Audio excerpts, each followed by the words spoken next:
सभी और कैसे चल रही है आपकी क्लास 7 की पढ़ाई। आज की इस वीडियो में हम कंप्लीट करेंगे क्लास 7 के एसएसटी का चैप्टर नंबर 2 मौसम को समझना। हम पढ़ेंगे मौसम का मतलब क्या होता है, मौसम के अलग अलग तत्व कौन से होते हैं और मौसम को मापने के क्या क्या उपकरण होते हैं। और आगे बढ़ते बढ़ते हम पहुंच जाएंगे मौसम स्टेशन यानी वेदर स्टेशन पे यानी मौसम केंद्र पे, जहां पे इन मौसम को मापने के उपकरण उपलब्ध होते हैं। और इसी तरीके से हम कंप्लीट करेंगे इस पूरे चैप्टर को। मेरे साथ एनसीईआरटी की बुक निकालिए और क्विकली अपने चैप्टर को कंप्लीट कीजिए।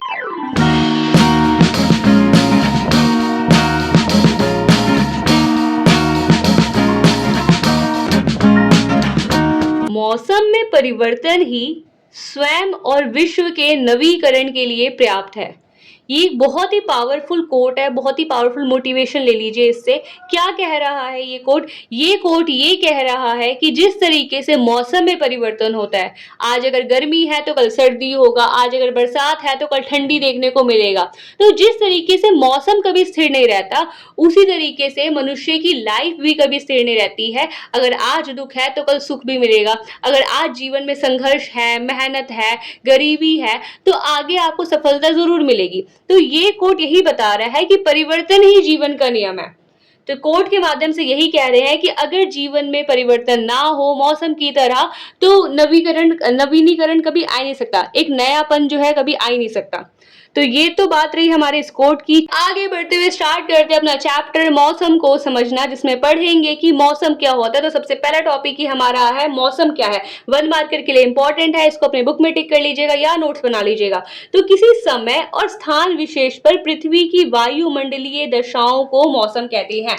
अब यहाँ पे ये वायुमंडलीय दशाओं का क्या मतलब है? जैसे कि ये हमारी पृथ्वी है, ठीक है। पृथ्वी के चारों ओर ना आसपास गैस फैले हुए, गैस की एक परत बनी हुई है। ये जो गैस की परत होती है इसी को हम कहते हैं वायुमंडल। तो वायुमंडल की दिशाओं के अनुसार जो हमारे वर्ल्ड में हमें परिवर्तन देखने को मिलता है उसे हम मौसम कह सकते हैं। ये किस पे निर्भर है? समय और स्थान पे। क्या मतलब हुआ समय और स्थान से? कि अगर दिल्ली में आज बारिश हो रही है तो जरूरी थोड़ी है कि मुंबई में भी बारिश हो रही हो।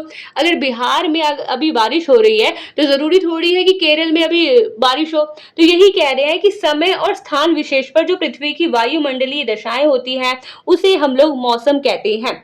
ये आपको एक और चीज ध्यान रखनी है, ये 1 मार्कर के लिए या एमसीक्यू टाइप में पूछ सकता है। जो मौसम होता है वो परिवर्तनशील होता है, यानी अगर एक ही दिन में हमें अलग अलग तरह के मौसम देखने को मिल सकते हैं। जैसे सुबह आप उठे तो आपने देखा कि अरे बारिश जैसा मौसम हो रहा है, बट जब दोपहर का टाइम है देखो इतनी तेज धूप निकल गई कि बारिश ही नहीं हो रही। बट जैसे जैसे शाम हुई तो वैसे वैसे आप देखते कि अरे बारिश होने लग गई। तो एक ही दिन में हमें कई तरह के मौसम में परिवर्तन देखने को मिलता है। तो मौसम क्या है? परिवर्तनशील होता है। ध्यान रखना है इसको, एमसीक्यू के लिए ये भी इंपॉर्टेंट है। मौसम पढ़ा तो उसमें हमने देखा था कि वायुमंडलीय दिशाओं के अनुसार जो समय और स्थान के आधार पर परिवर्तन होता है उसे हम लोग मौसम कहते हैं। अब ये वायुमंडल क्या है, किसे हम वायुमंडल कह रहे हैं? तो अगर आप देखें हमारी जो पृथ्वी है, पृथ्वी के चारों ओर ना बहुत सारी गैसें हैं, जिसमें ऑक्सीजन है, कार्बन डाइऑक्साइड है, नाइट्रोजन है, हाइड्रोजन है। ये सारे जो मैंने लिखा है ये सारी गैसों के नाम है। इसको आप चाहे तो लिख सकते हैं जैसे O2 क्या होता है? O2 हमारा ऑक्सीजन होता है, जिससे जो हमें सांस लेने के लिए बहुत इंपॉर्टेंट होता है। अगर हम बात करें CO2 क्या होता है? ये हमारा कार्बन डाइऑक्साइड होता है। यहाँ पे मैं आपको साइंस नहीं पढ़ा रही, यहाँ पे आपको बस ये गैसों के नाम बता रही हूँ जो हमारे आसपास अभी भी फैले हुए हैं। मैं लिख रही हूँ, इसमें भी मेरे हाथों के पास यहाँ पे बहुत सारी गैसें आ रही हैं। तो ये सारी ना गैसों के नाम है, आपको याद करना हो तो कर लीजिए, वैसे इंपॉर्टेंट भी है। आप आगे भी इसको पढ़ेंगे वैसे भी आने वाली क्लासेस में। तो ये जो है हमारे गैसेज है। अब पृथ्वी है, ये पृथ्वी के चारों ओर ये सारी गैसें फैली हुई हैं, जिसमें हाइड्रोजन है, नाइट्रोजन है, यहाँ पे भी हाइड्रोजन है, यहाँ पे भी नाइट्रोजन है, यहाँ पे भी ऑक्सीजन है, यहाँ पे भी CO2 है। ये सारी जो है परतें हैं, ये है विभिन्न गैस की परत वायुमंडल कहलाती है। पृथ्वी के चारों ओर ये गैस की परत है, ये चारों ओर गैस की परत है। इन्हीं परतों को हम लोग क्या कहते हैं? वायुमंडल कहते हैं। जैसे मैं भी आपके सामने ऐसे हाथ हिला रही हूँ, तो मैं ये हाथ कहाँ हिला रही हूँ? ये वायु में हिला रही हूँ, क्योंकि हमारे आसपास पूरी वायु फैली हुई है, पूरी गैसें फैली हुई हैं। तो ये जो विभिन्न गैसें होती है, ये सारी गैसें जो मिलकर एक परत बनाती है, इसको हम लोग वायुमंडल कहते हैं। तो शोभ मंडल होता क्या है? तो शोभ मंडल को हम लोग इंग्लिश में कहते हैं ट्रोपोस्फियर। जैसे मैंने आपको अभी एक और एग्जांपल दोबारा से समझाती हूँ कि जो पृथ्वी होती है, पृथ्वी के चारों ओर हमें पता है बहुत सारी गैसें फैली हुई हैं। जैसे मैं अभी अपनी गैस में, वायु में ही हाथ हिला रही हूँ, मैंने वायु को चाटा मार दिया, मैंने ऑक्सीजन को चाटा मार दिया, नाइट्रोजन को चाटा मार दिया, ये सारी जो है हमारे आसपास वायु फैली हुई है, हमें दिख नहीं रही है। तो वैसे ही पृथ्वी के चारों ओर जो है वायु फैली हुई है, गैस फैली हुई है, और इन गैसों ने एक परत बना दी है जिसे हम लोग वायुमंडल कहते हैं। तो पृथ्वी के चारों ओर ऐसी कई सारी परतें, 5 ऐसी हमें मेनली परतें हमें पढ़ना होता है, पर हमें बुक में क्योंकि एक परत दी है शोभ मंडल, तो हम उसी के बारे में पढ़ेंगे। जैसे ये पृथ्वी है, पृथ्वी के पास यहाँ पे हमें देखने को मिलती है, तो पृथ्वी की सबसे निकटवर्ती परत को क्या कहते हैं? शोभ मंडल कहते हैं। शोभ मंडल कुछ और नहीं है, ये कई सारी गैसों का मिश्रण है, और इन सारी गैसों ने क्या बना दिया है? एक परत बना दी है जिसे हम लोग नाम देते हैं शोभ मंडल। और ये पृथ्वी के सबसे नजदीक की परत है। 1 मार्कर के लिए इंपॉर्टेंट, एमसीक्यू में पूछा जाए पृथ्वी के सबसे निकट कौन सी वायुमंडल की परत है, तो वो है शोभ मंडल।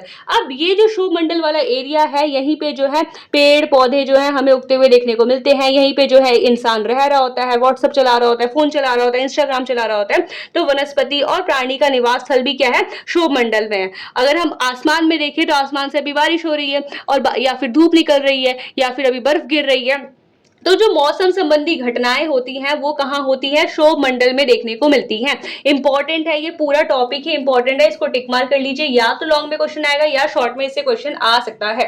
तो पृथ्वी के सबसे निकट में है, वनस्पति प्राणी यहीं पे रह रहे हैं, यहीं पे आप लोग व्हाट्सएप चला रहे हैं, इंस्टा चला रहे हैं, कौन से मंडल में चला रहे हैं? शोभ मंडल में चला रहे हैं। मौसम संबंधी घटनाएं, बारिश हो रही है, बरसात हो रहा है, धूप निकल रही है, ये सारी घटनाएं शोभ मंडल में हो रही है। इसके अलावा ये पृथ्वी की सतह से 6 से 18 किलोमीटर तक फैला हुआ है। ये हमारी पृथ्वी है, पृथ्वी से यहां से देखें तो 6 किलोमीटर यहां से फैला हुआ है, और 20 से हम जाते हैं तो ये 18 किलोमीटर तक जो है फैला हुआ है। अगर ये वाली पॉइंट देखें, ध्रुव में बोला गया कि ध्रुवों पर ये परत पतली और उष्णकटिबंधीय क्षेत्रों पे परत मोटी होती है। क्या मतलब हुआ इसको समझने से पहले आप जरा अर्थ पे आइए। ये हमारा प्यारा सा अर्थ है, इसमें जो है बीच से एक रेखा जा रही है, जिसे जो कि काल्पनिक रेखा है, रियलिटी में अर्थ के पास से कोई रेखा नहीं जाती है। ये हमने अपने भूगोल को, ज्योग्राफी को अच्छे से समझने के लिए काल्पनिक रेखा बना दी है। ये है 0 डिग्री की, जिसे भूमध्य रेखा भी कहते हैं। आपने शायद अपनी 5वीं की क्लास में पढ़ा हो, ये हमारी भूमध्य रेखा है। यहां से हमारी कौन सी रेखा जा रही है? ये कर्क रेखा जा रही है, ये मकर रेखा जा रही है, और ये हमारा ध्रुवीय इलाका है। ध्रुवीय इलाका ये क्या है? हमारा ध्रुवीय इलाका है।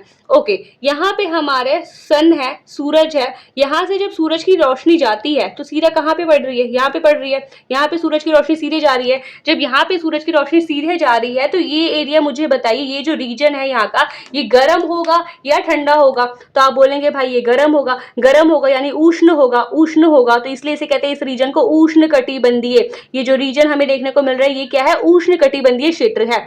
अब ये बताइए, सूरज की रोशनी यहाँ पे टेढ़ी जा रही है, यहाँ पे भी टेढ़ी जा रही है, तो क्या यहाँ पे हमें गर्मी देखने को मिलेगी? नहीं देखने को मिलेगी। इस कारण से जो ये वाला रीजन होता है वर्ल्ड का, उत्तरी ध्रुव और इसे कहते हैं दक्षिणी ध्रुव, ये बहुत ही ठंडा होता है। और इसी के पास जो हमारी शोभ मंडल की परत होती है वो पतली होती है। फिर से पढ़िए, ध्रुवों पर परत पतली होती है। ध्रुव क्या है? यहाँ पे, यहीं पे जो है हमारी शोभ मंडल की परत हमें पतली देखने को मिलती है। बट जो उष्ण कटिबंधीय, जहाँ पे सूरज की रोशनी सीधी जा रही है, वहां पे हमें शोभ मंडल की परत मोटी देखने को मिलती है। अगर हम इसको डिटेल में पढ़ेंगे कि मोटी देखने को और पतली देखने को क्यों मिलती है, तो बहुत बड़ी वीडियो हो जाएगी, इतना आपके काम का नहीं है। अभी आप जब आगे आगे जैसे जैसे क्लास में बढ़ेंगे वैसे वैसे आपको इसके बारे में डिटेल में पढ़ने को मिलेगा। बट अभी आप यही ध्यान रखिए कि ध्रुवों पर, ध्रुव मैंने आपको बताया कि ये हमारी पृथ्वी है, पृथ्वी में बीच से एक रेखा जाती है जिसे काल्पनिक रेखा यानी 0 डिग्री भूमध्य रेखा कहा जाता है। यहाँ पे कर्क रेखा जाती है, यहाँ पे मकर रेखा जाती है, और सबसे ऊपर में ये हमारे ध्रुवीय इलाके होते हैं। सूरज की रोशनी सीधे आती है, इसलिए जो उष्ण कटिबंधीय वाला एरिया होता है बहुत ही गर्म होता है, और इन्हीं उष्ण कटिबंधीय क्षेत्रों पर शोभ मंडल की परत होती है मोटी। और यही जो ध्रुवीय इलाका है जहाँ पे सूरज की रोशनी टेढ़ी जाती है, सीधी नहीं जाती है, जिस कारण ये इलाके बहुत ठंडे होते हैं, और इन्हीं ध्रुवों पर हमें परत देखने को मिलती है पतली। तो ये आपको ध्यान रखना है। बेसिकली इसमें यही पढ़ा कि शोभ मंडल क्या होता है, पृथ्वी के सबसे नजदीक का परत है ये। यहाँ पे वनस्पति देखने को मिलते हैं, यहाँ पे आप लोग रहते हैं, यहाँ पे आप लोग मौसम देखते हैं, और ये जो है पृथ्वी की सतह से 6 से 18 किलोमीटर तक फैली हुई है। ध्रुवों पर ये परत हमें पतली देखने को मिलती है, और उष्णकटिबंधीय क्षेत्रों पर परत मोटी देखने को मिलती है। याद कर लीजिएगा, ये सारे के सारे पॉइंट इंपॉर्टेंट है। और एक और बात बतानी है, जब आप शोभ मंडल अपने पेपर में लॉन्ग आंसर में लिखें तो आप ये डायग्राम चाहे तो बना सकते हैं कि आप पृथ्वी बना दें, पृथ्वी के आसपास ऐसे बहुत सारी परत दिखा दे, जिसमें सबसे नीचे वाली परत आप दिखा दे क्षोभ मंडल को, तो आपका आंसर थोड़ा अच्छा लगेगा। तो ये हमने होप सो आपने क्षोभ मंडल के बारे में पढ़ लिया होगा, समझ में आ गया होगा। अब हम लोग आते हैं अपने नेक्स्ट टॉपिक पे। टॉपिक हमारा है मौसम के तत्व। इसका एक और क्वेश्चन ऐसे ही बन सकता है कि मौसम को प्रभावित करने वाले कारक कौन कौन से हैं। तो आपको ध्यान रखना है कि मौसम के हमारे टोटल 5 तत्व, जिसमें सबसे पहले आता है तापमान, दूसरा आता है वर्षण, तीसरा आता है वायुमंडलीय दबाव, चौथा आता है पवन और पांचवा आता है आर्द्रता। तो एक एक करके इनको डिटेल में समझने की कोशिश करते हैं, बट आपको ये क्वेश्चन जो है अच्छे से याद कर लेना है कि मौसम के कितने तत्व हैं। तो मौसम के 5 तत्व हैं। आपके एमसीक्यू में भी क्वेश्चन पूछा जा सकता है, जिसमें से 4 या 5 ऑप्शन दे दे और उसमें से बोले बताओ कौन सा तत्व नहीं है। तो आपको ये ध्यान रखना है, ये नाम भी आपको याद कर लेने हैं। अब एक एक करके देखते हैं। तो सबसे पहला आता है हमारा तापमान। अब आप मुझे बताइए, जब तापमान यानी टेम्परेचर ज्यादा होगा तो क्या हमें देखने को मिलेगा। तो जब टेम्परेचर ज्यादा होता है तो हमें देखने को मिलती है गर्मी, हमें गर्म महसूस होता है। और जब टेम्परेचर कम होता है तो हमें महसूस होती है ठंडी। उत्तर प्रदेश के रीजन में जाए तो वहां पे हमें मेनली टेम्परेचर 40 डिग्री सेल्सियस के ऊपर देखने को मिलता है, बट जब ठंडी के मौसम में हम आते हैं तो हमें वही टेम्परेचर 2 डिग्री सेल्सियस देखने को मिलता है। तो एक ही टाइम पे हमें ये क्या देखने को मिल रहा है कि जब टेम्परेचर तापमान अधिक होगा तो हमें गर्मी देखने को मिलेगी, तापमान कम होगा तो हमें ठंडी देखने को मिलेगी। तो ये थी हमारे तापमान की बात। अगर आते हैं हम लोग वर्षण। वर्षण का मतलब ही आप समझ लीजिए वर्षा। क्या?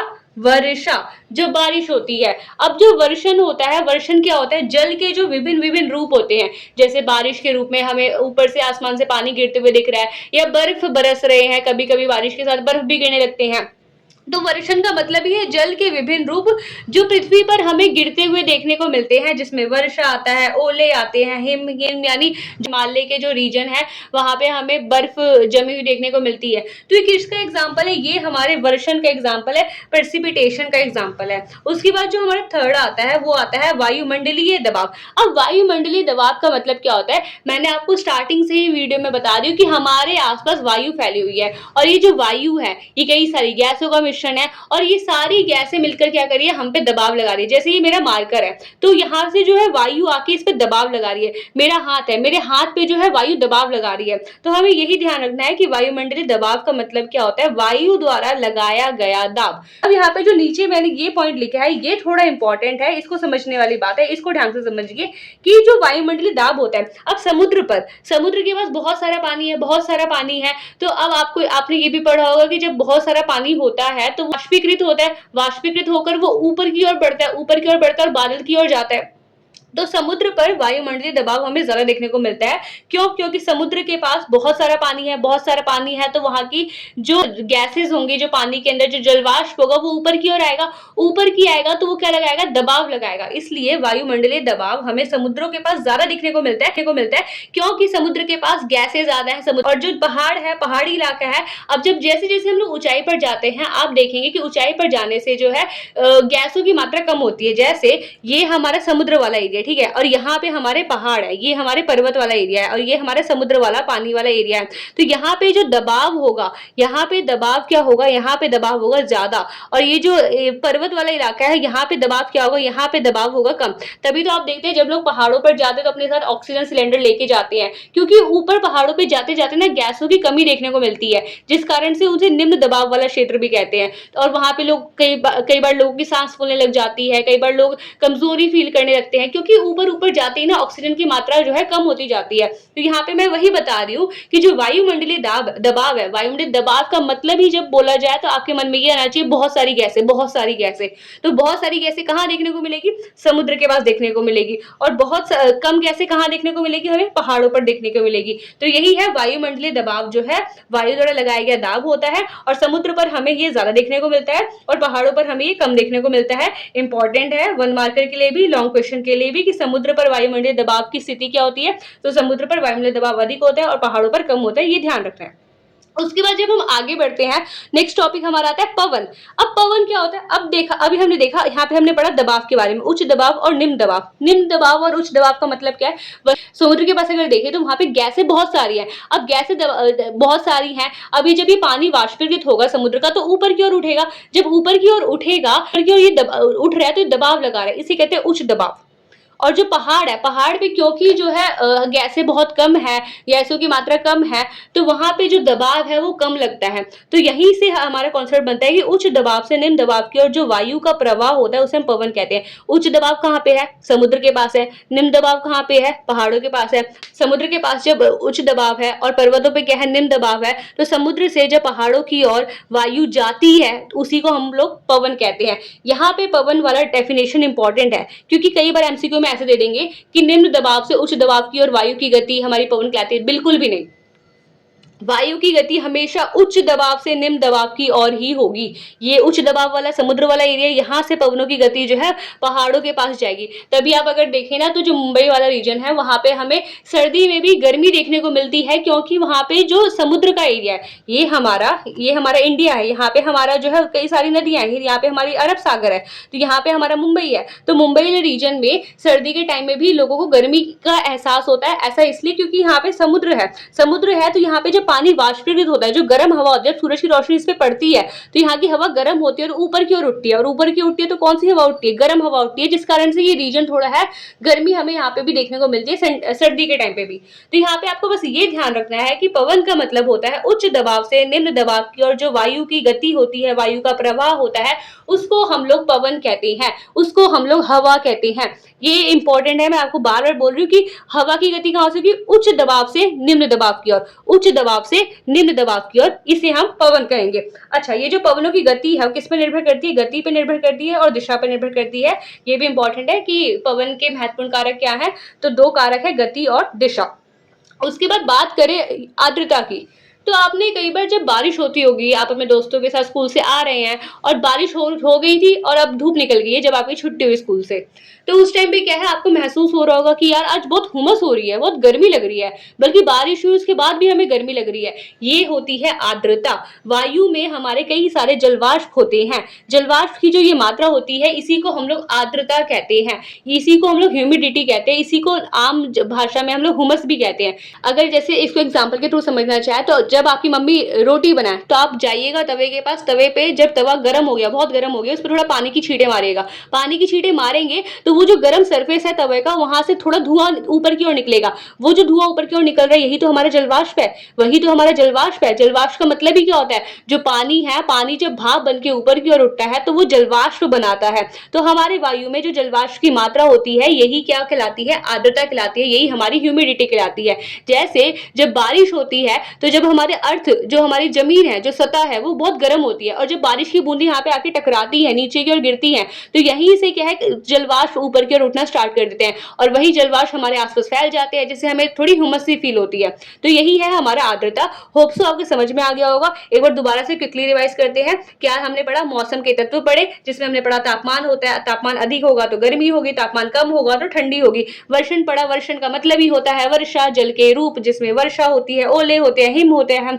इसी और हमने पढ़ा वायुमंडलीय दबाव। वायुमंडलीय दबाव का मतलब होता है कि वायु जो है हमारे आसपास दबाव लगा रही है, वायु द्वारा जो दबाव लगाया जा रहा है उसे हम लोग वायुमंडलीय दाब कहते हैं। समुद्रों के पास हमें वायुमंडलीय दबाव अधिक देखने को मिलता है, वहां पे उच्च दबाव होता है। इसके अलावा जो पहाड़ी इलाके होते हैं वहां पे दबाव कम देखने को मिलता है, निम्न दबाव देखने को मिलता है, जिस कारण वहां पे हम देखते हैं तो लोगों को सांस फूलने की प्रॉब्लम हो जाती है जब वो पहाड़ों पे चढ़ाई करते हैं।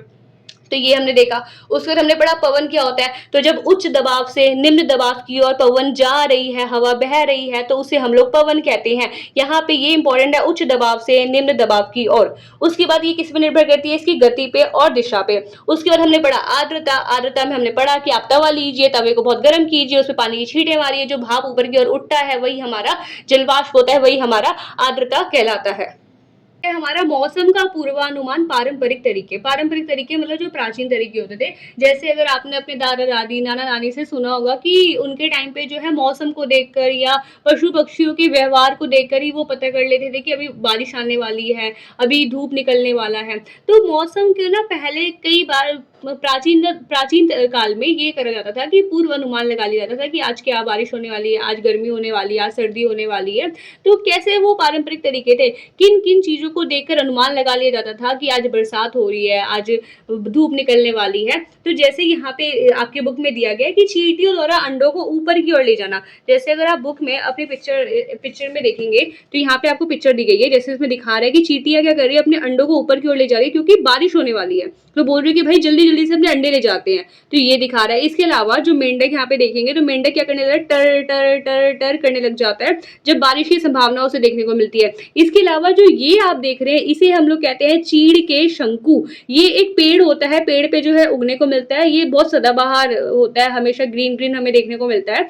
तो ये क्या होता है, जो चीड़ के शंकु होते हैं, अगर आप ये इमेज देखेंगे तो ये इमेज में आपको दिख रहा है कि ये अभी खुला, ये अभी बंद है और ये जो है यहाँ पे खुला हुआ है। तो चीड़ के शंकु भी जो है खुले और बंद होना ये दिखाते हैं कि अभी मौसम में जो है कुछ हलचल होने वाली है, मौसम में कुछ परिवर्तन होने वाला है। जैसे अगर चीड़ के शंकु खुल जाए तो मतलब धूप अच्छी आने वाली है, चीड़ के शंकु बंद हो जाए तो मतलब जो है अभी बरसात का टाइम है। तो ये जो है ये प्राकृतिक चीजें दिखाती है कि कैसे लोग पूर्व अनुमान लगा लेते हैं इन सारी घटनाओं को देखकर। सारी जो है प्राकृतिक प्रक्रिया थी, प्राकृतिक तरीके थे जिनके माध्यम से लोग अनुमान लगा लेते थे कि आज बारिश होने वाली है। इसके अलावा क्या आज भी इन सब चीजों को उतना देखा जाता है? आज तो हम लोग डिजिटल इंडिया में रह रहे हैं, तो कई सारे जो है विज्ञान डेवलप हो चुके हैं। उसी में एक विज्ञान है हमारा मौसम विज्ञान, मौसम का, और उसमें जो विकास हो रहे हैं, जो परिवर्तन हो रहे हैं, उसका जो अध्ययन है उसी को हम कहते हैं मौसम विज्ञान। मौसम विज्ञान नहीं होता तो आज हम लोग न्यूज पे नहीं देख पाते कि यहाँ पे बारिश होने वाली है, यहाँ पे तूफान आने वाला है। तो ये मौसम विज्ञान की वजह से ही संभव हो पाया है।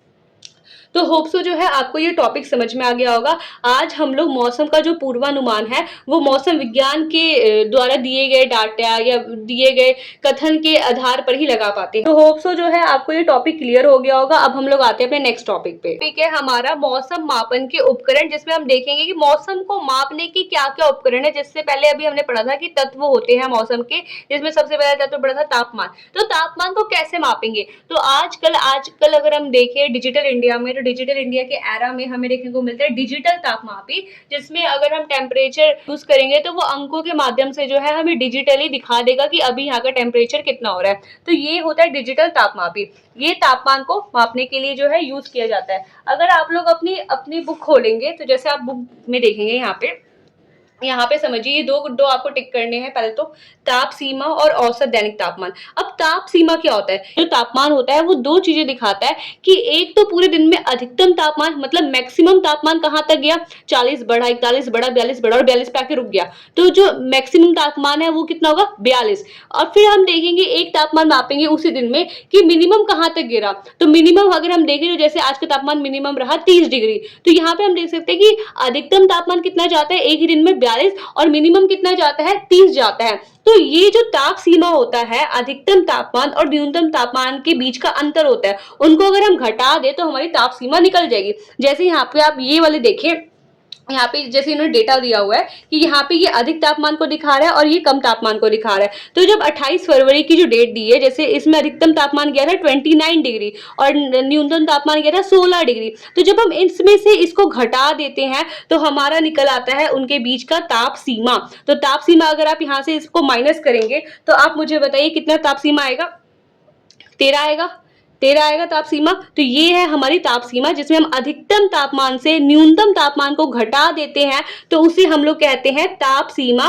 बुक में इसको नोट कर लीजिएगा क्योंकि एमसीक्यू में पूछ सकते हैं कि ताप सीमा क्या है। तो अधिकतम तापमान और न्यूनतम तापमान के बीच का अंतर होता है ये। उसके बाद बात करें औसत दैनिक तापमान। तो औसत दैनिक तापमान का मतलब ये होता है कि हम देखें, एक तो हमारा होता है मैक्सिमम, अधिकतम कितना गया तापमान, एक होता है न्यूनतम, मिनिमम कितना गया तापमान। अब एक होता है हमारा एवरेज टेम्परेचर कितने गया, औसत तापमान कितना गया दिन में, तो उसे हम कहते हैं औसत दैनिक तापमान। अब इसको कैसे निकालेंगे? तो जो हमारा अधिकतम तापमान गया है और जो हमारा न्यूनतम तापमान गया है, उन दोनों को हम जोड़ दें और दोनों को फिर भाग कर दे 2 से, तो हमारा निकल आ जाता है औसत दैनिक तापमान। यहाँ पे ये लिखा है, दिन के अधिकतम तापमान और न्यूनतम तापमान को जोड़कर प्राप्त संख्या को 2 से विभाजित करने पर प्राप्त मान जो होता है वो हमारा औसत दैनिक तापमान कहलाता है।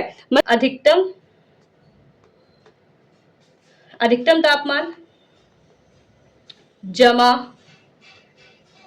न्यूनतम तापमान और फिर इसको जो है हम लोग भाग कर देंगे 2 से, तो ये हमारा निकल के आ जाएगा औसत दैनिक तापमान। जैसे एग्जांपल में इस टेबल के थ्रू निकाले, तो जैसे ये वाला निकालते हैं 1 तारीख का, तो 30 हमारा अधिकतम है, न्यूनतम हमारा 15 है, दोनों को जोड़ेंगे आ जाएगा 45, फिर इसको भाग कर देंगे हम 2 से, तो बाद हमारा आंसर निकल आ जाता है 22.5।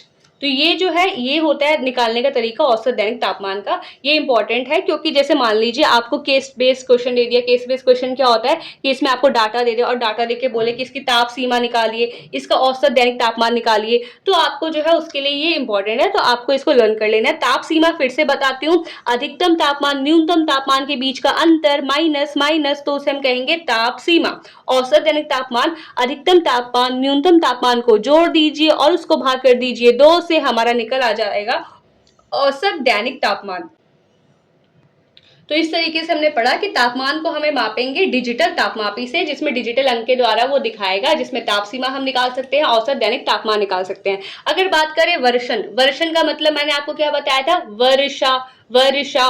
तो जो वर्षन होता है उसको कैसे मापेंगे, तो जो उसको मापने का तरीका है, पैमाना है या उपकरण है, वो है वर्षा मापी। वर्षा मापी आपको याद रखना है, इसे इंग्लिश में रेन गेज भी कहते हैं। इंपॉर्टेंट है, वर्षन को किसमें मापा जाएगा, कौन सा उपकरण प्रयोग किया जाएगा, तो वर्षा मापी का प्रयोग किया जाएगा, जिसे रेन गेज भी कहते हैं। इसकी इकाई क्या है, मतलब इसमें चीजों को कितने में मापा जाएगा, 2 मिलीमीटर, 3 मिलीमीटर। जैसे हम लोग बोल रहे हैं कि आज 5 मिलीमीटर वर्षा हुई है, 6 मिलीमीटर वर्षा हुई है। अब ये कैसे बताएंगे, इसको जांचने का क्या क्या उपकरण है, तो अगर आप ये अपनी इमेज देखेंगे बुक के अंदर, तो ये जैसे आपको इमेज दी गई, ये है हमारी वर्षा मापी, जिसमें एक कीप के माध्यम से जो है बारिश का पानी इसमें नीचे गिर रहा है और गिर के जो है हमें दिखा रहा है कि आज 5 मिलीमीटर वर्षा हुई है, 6 मिलीमीटर वर्षा हुई है, 7 मिलीमीटर वर्षा हुई है। तो इसी को हम लोग कहते हैं वर्षा मापी, जिसे इंग्लिश में रेन गेज भी कहा जाता है, जिसकी इकाई जो होती है वो होती है हमारी mm, यानी कि मिलीमीटर।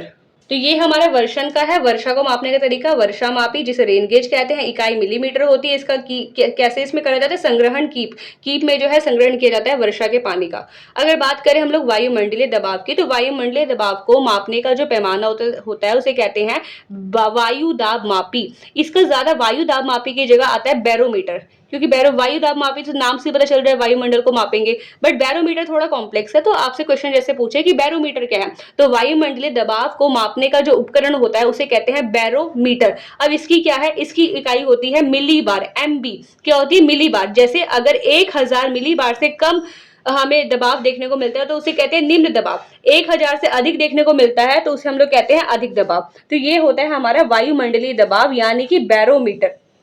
ये आपको ध्यान रखना है। जैसे पहाड़ों पर जाएंगे तो पहाड़ों पर हमें 1000 मिली बार से कम दबाव देखने को मिलेगा, और अगर हम समुद्र वाले एरिया में जाएंगे तो हमें 1000 से अधिक मिली बार देखने को मिलेगा। तो ये होता है हमारा वायुमंडलीय दाब यानी कि बैरोमीटर। अब हम लोग आते हैं अपने पवन पे, तो पवन को मापने का जो उपकरण होता है ये 2 है, जो कि हमें एक पहला है वात दिक्सूचक यंत्र और दूसरा है यहाँ पे पवन वेग मापी। वात दिक्सूचक यंत्र अगर आप अपने बुक में देखेंगे, जैसे कि आपको इस दोनों इमेज में दिख रहा है, तो ये जो है हमारा होता है वात दिक्सूचक यंत्र, जिसमें ऊपर की ओर आप देखेंगे तो ऊपर की ओर ना एक उपकरण खड़ा कर दिया जाता है, जिसके पीछे एक पूंछ होती है, और जब हवा चलता है तो वो पूरा हिलता है और पूरा गोल गोल घूमने लग जाता है। जो धीरे धीरे हवा चलती है उसको भी जो है ये कैप्चर करता है, ये घूमने लग जाता है, जिस वजह से हमें पवन की गति देखने को मिलती है। इसके अलावा ये जो है हमारा पवन वेग मापी है, जिसे एनीमोमीटर कहते हैं। अब इसमें जो है 3 यहाँ पे थोड़े प्याले आपको देखने को मिलेंगे धातु की तरह, और जब पवन हवा आती है तो ये प्याले ऐसे गोल गोल गोल गोल जो है घूमने लग जाते हैं। तो ये है हमारा पवन वेग मापी,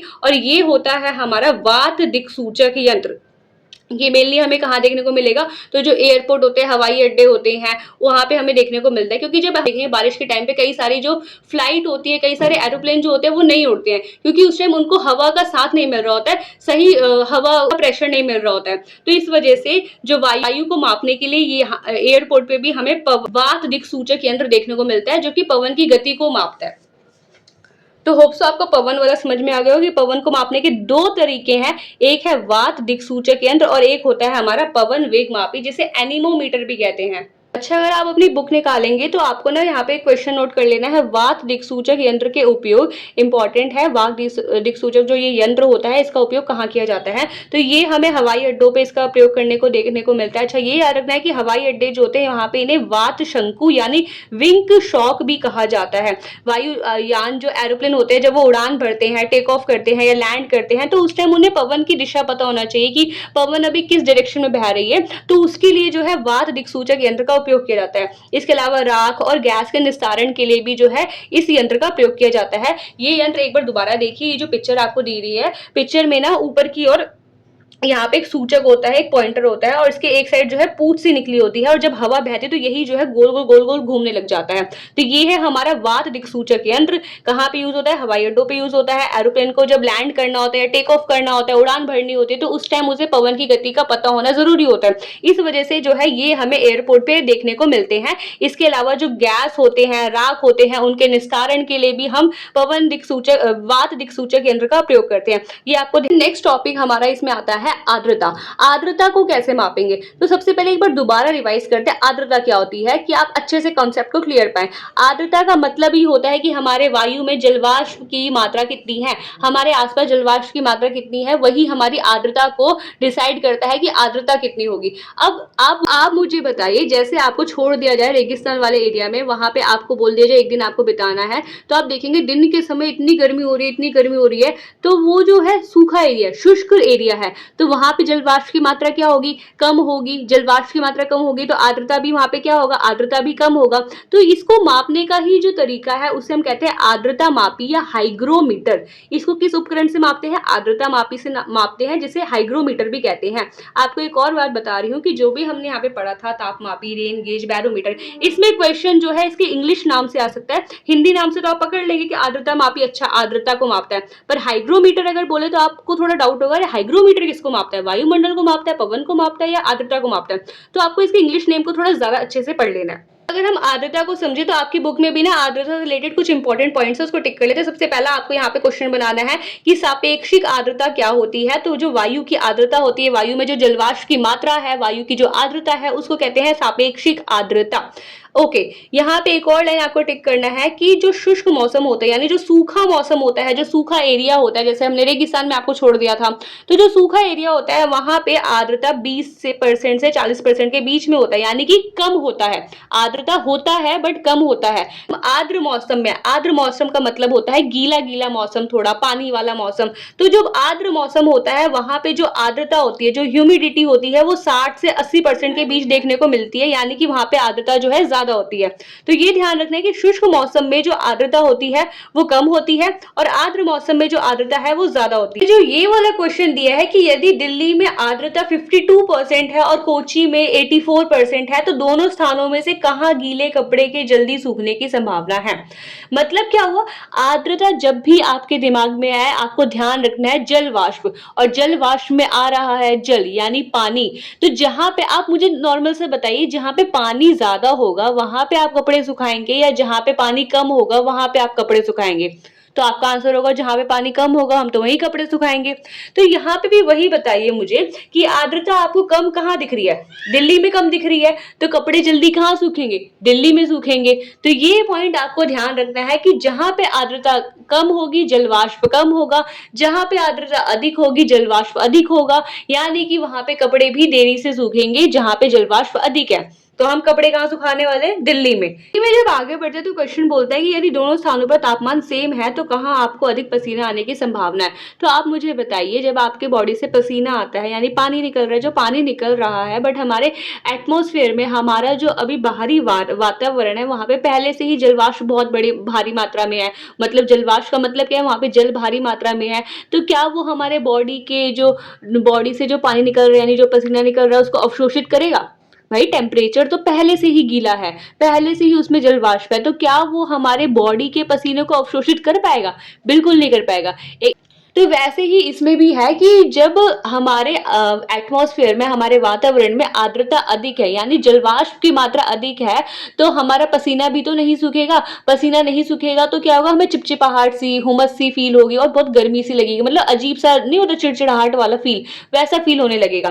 तो यहाँ पे इसका जो आंसर होगा कि अगर दोनों स्थानों पे तापमान सेम है तो हम ये देखेंगे कि कहाँ पे आर्द्रता अधिक है। तो आर्द्रता अधिक कहाँ पे है, कोच्चि में है। कोच्चि में है तो हमें वहीं पे जो है पसीना आने की संभावना अधिक है। यहाँ पे तरीके से आर्द्रता को मापा जाता है और आर्द्रता को मापने की जो इकाई होती है, उपकरण होता है, उसे कहते हैं हाइग्रोमीटर। तो होप सो आपको ये पॉइंट समझ में आ गया होगा। एक बार दोबारा देख लीजिए कि जब हमारे वातावरण में जलवाष्प अधिक होगा, जलवाष्प का मतलब ही होता है पानी, जलवाष्प अधिक है तो आप मुझे बताइए आर्द्रता भी क्या होगी, आर्द्रता भी हमारी अधिक होगी। बट जलवाष्प जो है, जल जो है यहाँ पे कम है तो आर्द्रता भी क्या होगी, यहाँ पे आर्द्रता भी है हमारी कम होगी। इस चीज को ध्यान रखना है कि जहां पे पानी अधिक है आर्द्रता अधिक, जहां पे पानी कम है वहां पे आर्द्रता कम होगा। जैसे क्वेश्चन ये आया कि शुष्क क्षेत्रों में आर्द्रता डैश होती है, तो आप इसको भर के बताइए। फिर एक और जैसे मैंने पूछा कि जो आर्द्र क्षेत्र होते हैं वहां पे आर्द्रता डैश होती है, तो ये आपको ध्यान रखना है कि शुष्क क्षेत्रों में आर्द्रता हमारी कम होती है और जो आर्द्र क्षेत्र होते हैं वहां पे आर्द्रता अधिक होती है। आर्द्र का मतलब ही होता है गीला क्षेत्र, शुष्क का मतलब ही होता है सूखा हुआ क्षेत्र। तो होप सो आपको ये ध्यान रहेगा। अगली एक बार देखिए तो हमने देखा कि मौसम मापने के जो हमारे उपकरण होते हैं, जिसमें तापमान को हम डिजिटल तापमापी से मापते हैं, वर्षण को हम रेन गेज यानी वर्षा मापी से, वायुमंडलीय दाब को हम बैरोमीटर यानी वायु दाब मापी से, और पवन के मापने के दो तरीके हैं, दिक सूचक और पवन वेग मापी यानी एनीमोमीटर, और आर्द्रता को मापने की इकाई जो होती है वो होती है हाइग्रोमीटर। तो होप सो आपको ये टॉपिक समझ में आ गया होगा। नेक्स्ट टॉपिक है हमारा मौसम केंद्र यानी कि वेदर स्टेशन। तो जैसे कि आपने सुना होगा कि आईएमडी क्या होता है, मौसम विभाग होता है कि आईएमडी ने दिल्ली में रेड अलर्ट जारी कर दिया, दिल्ली में येलो अलर्ट जारी कर दिया, यूपी में येलो अलर्ट जारी कर दिया। तो ये सारे जो अलर्ट जारी किए जाते हैं कि आज यहाँ पे बहुत तेज बारिश होगी, आज यहाँ पे बहुत तेज धूप निकलने वाली है, तो जो ये अलर्ट जारी कर पाते हैं वो किस वजह से जारी कर पाते हैं, मौसम केंद्र की वजह से। मौसम केंद्र में कई सारे हमारे उपकरण, जैसे हमने बैरोमीटर पढ़ा, हाइग्रोमीटर पढ़ा, रेन गेज पढ़ा, इसके बाद हमने तापमापी पढ़ा, तो ये सारे जो है उपकरण मौसम केंद्र में उपलब्ध होते हैं और इनके माध्यम से इन सारे तापमापी, बैरोमीटर, इन सब की मदद से जो है मौसम का आकलन किया जाता है, मौसम की निगरानी की जाती है। और ये सारी प्रक्रिया होती कहाँ पे है, मौसम केंद्र पे होती है यानी वेदर स्टेशन पे होती है। जैसे आपको इमेज में दिखाऊं तो ये आपकी बुक में इमेज दिया गया है, ये है हमारा मौसम केंद्र। ऐसे कहीं पे जो है कुछ उपकरण खड़ा कर दिया जाता है ऊंचाई वाली जगहों पे, जहां से वो मौसम को सैटेलाइट के माध्यम से मौसम के बारे में जो है जानकारी प्राप्त करता है कि कहाँ पे बहुत तेज बारिश आने वाली है, कहाँ पे आंधी तूफान आने वाला है। तो इन्हीं मौसम स्टेशन, वेदर स्टेशन की मदद से ये संभव हो पाता है। इसी में जब हम आगे बढ़ते हैं, नेक्स्ट टॉपिक हमारा आता है स्वचालित मौसम केंद्र। तो स्वचालित, नाम से पता चला स्वचालित, स्वयं चलने वाला। तो जो स्वयं चलता है मौसम केंद्र, जिसमें मानवीय हस्तक्षेप नहीं होता, मानव का इंटरफेयर नहीं होता, मतलब कोई वहां पे जाके जो है इसको कंट्रोल नहीं करता, कोई वहां पे जाके जो है यहाँ पे इसको चलाता नहीं है। तो ये मानवीय हस्तक्षेप के बिना संवेद को मतलब सेंसर के माध्यम से, सेंसर जो होते हैं उनके माध्यम से जो है मौसम की जानकारी प्रदान करता है। जैसे यहाँ पे आपको इमेज दी गई है, ये जो इमेज दिखा रही है, क्या दिखा रही है, 2023 में सिक्किम में जो राष्ट्रीय आपदा प्रबंधन प्राधिकरण थे, उन्होंने सिक्किम में 4800 मीटर की ऊंचाई पे ये सिक्किम में स्थापित किया था स्वचालित मौसम केंद्र, जिसे ऑटोमेटिक वेदर स्टेशन भी कहते हैं, जो कि सेंसर के माध्यम से बिना ह्यूमन के कंट्रोल के हमें डेटा प्रदान करता है कि कहाँ पे बारिश होगी, कहाँ पे तूफान आने वाला है, कहाँ पे ज्यादा गर्मी होने वाली है। तो ये सारा संभव हो पाता है हमारे मौसम केंद्र की वजह से। तो हमें इनको थैंक यू बोलना चाहिए, क्योंकि इसकी वजह से हम अवेयर हो पाते हैं कि आज तो यहाँ पे बारिश आने वाली है, हमें यहाँ नहीं जाना चाहिए, आज तो यहाँ पे बहुत तेज धूप निकलने वाली है, आज तो यहाँ पे लू चलने वाले हैं। तो ये सारी जानकारी जो हमें मिल पाती है वो मिल पाती है केवल और केवल मौसम केंद्र की वजह से। पहुंच चुके हैं चैप्टर के लास्ट टॉपिक में, मौसम का पूर्वानुमान। तो जो मौसम का पूर्वानुमान, वर्ड का मतलब समझिए, पूर्वानुमान मतलब पूर्व अनुमान। पूर्व अनुमान का मतलब ये हुआ कि जो मौसम केंद्र हमें जानकारी प्रदान करता है अपने उपकरणों के माध्यम से कि यहाँ पे इस एरिया में आज ज्यादा बारिश होने वाली है, इस एरिया में आज ज्यादा गर्मी होने वाली है। तो ये जो मौसम का पूर्वानुमान होता है ये बहुत इंपॉर्टेंट रोल निभाता है। अब इसका इंपॉर्टेंस क्या है, इसका महत्व क्या है? तो सबसे पहले जो हमारे जलवायु में परिवर्तन होता है या मौसम संबंधी जो भी घटनाएं घटनाएं होने वाली होती है उनके प्रति नागरिकों को जागरूक करने के लिए और तैयार रहने के लिए कि आज जो है यहाँ पे बहुत तेज बारिश होने वाली है, आज यहाँ पे तूफान आने वाला है, तो उसके प्रति लोगों को जागरूक हो सके, लोग रेडी हो सके ताकि लोग वहां से दूसरी ओर शिफ्ट हो जाएं। तो इसके लिए जो है मौसम का पूर्वानुमान बहुत ही महत्वपूर्ण भूमिका निभाता है। जैसे दूसरा पॉइंट आता है सरकार को आवश्यक कदम उठाने हेतु। अगर सरकार को पहले से पता रहेगा कि इस एरिया में जो है बाढ़ आने वाली है, इस एरिया में तूफान आने वाला है, तो सरकार पहले से ही कुछ जो जरूरी कदम हो सकते हैं वो उठाएगी, जैसे लोगों को जागरूक करेगी, मॉक ड्रिल करवाएगी। तो इसलिए भी जो है ये इंपॉर्टेंट है पूर्वानुमान। उसके अलावा सरकार को संसाधन जुटाने हेतु, कहीं पे तूफान आने वाला है, कहीं पे बाढ़ आने वाली है, तो वहां पे लोगों को राशन कैसे पहुंचाया जाए, तो इसकी व्यवस्था भी जो है सरकार पहले से करके रखेगी अगर हमें मौसम का पूर्वानुमान पता हो कि क्या होने वाला है। तो इस वजह से हम देखें तो मौसम का जो पूर्वानुमान है बहुत ही महत्वपूर्ण भूमिका निभाता है। उदाहरण के लिए अगर आप समझे कि अगर कहीं तूफान आता है, चक्रवात आता है, मतलब बहुत ज्यादा आंधी तूफान आ रहा है, तो अगर इसकी आशंका है कि तूफान आने वाला है, चक्रवात आने वाला है, तो तटीय क्षेत्र जो क्या होते हैं, जैसे ये हमारा भारत वाला एरिया है, तो भारत का जो ये वाला जो है, ये हमारा नदी वाला है, यहाँ पे हमारी अरब सागर है, और ये यहाँ पे जो लोग रह रहे होंगे ये क्या होता है, तटीय क्षेत्र होता है। ये क्या होता है, तटीय क्षेत्र होता है। तो तटीय क्षेत्र को खाली कराया जाएगा कि आप लोग कहीं और शिफ्ट कर लीजिए, क्योंकि यहाँ पे आज बहुत तेज तूफान आने वाला है, बहुत तेज बाढ़ आने वाली है। तो यही है कि अगर हमें मौसम का पूर्व अनुमान होगा, पूर्व अनुमान, तो हम पहले से अवेयर हो पाएंगे, आवश्यक कदम उठा पाएंगे, सरकार भी जो है जो जरूरी कदम होंगे वो उठा पाएंगे। तो इसलिए मौसम का पूर्वानुमान जो है इंपॉर्टेंट है।